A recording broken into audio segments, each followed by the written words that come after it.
Salut à tous, les futurs scientifiques en herbe. Aujourd'hui, on va analyser l'évolution temporelle des énergies cinétiques, potentielles de pesanteur et mécanique avec un programme Python, en utilisant Avimeca pour faire un pointage vidéo. Mais attention, avant de vous lancer à fond dans le code, il y a des pièges à éviter. Alors, quelles sont les erreurs classiques à ne pas faire lorsque vous codez un programme Python ? Soyez bien attentifs, on va passer en revue les plus courantes.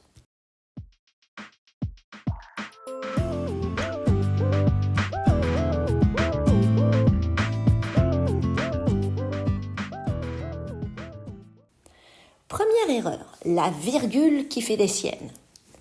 Python, lui, ne connaît pas la virgule pour les décimales. Pas question d'écrire 0,120 ou 9,81. Il veut absolument un point pour les décimales. En plus, n'oubliez pas de toujours mettre la masse en kilogrammes pour appliquer la formule. Erreur numéro 2. La vitesse. C'est dans les détails. Le piège, on oublie de diviser par le temps. Si vous ne divisez pas par la durée entre chaque point, la vitesse va être complètement fausse et vous n'allez pas du tout obtenir les bonnes valeurs. Attention aussi aux indices de vos listes et à la différence de temps. Erreur numéro 3. L'énergie cinétique, c'est pas juste une vitesse.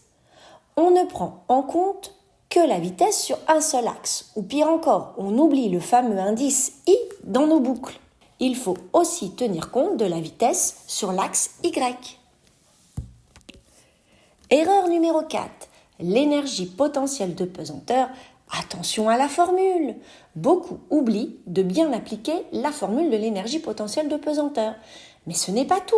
N'oubliez pas de vous servir de l'indice I pour vous référer aux bonnes valeurs puisque vous êtes dans une boucle. C'est l'altitude Y entre crochets I qu'il faut utiliser pour l'énergie potentielle et non pas la vitesse. Erreur numéro 5, la casse. C'est important. Une lettre majuscule ou minuscule oubliée et toute votre énergie mécanique part en vrille. Dans Python, la casse compte beaucoup, sauf si vous aimez avoir des bugs pendant des heures. Le EP doit être écrit en minuscule et non pas en majuscule. Un dernier conseil, soyez rigoureux sur les noms des variables et sur les indices. Vous n'imaginez pas à quel point un détail dans le nom d'une variable peut rendre votre code inutilisable.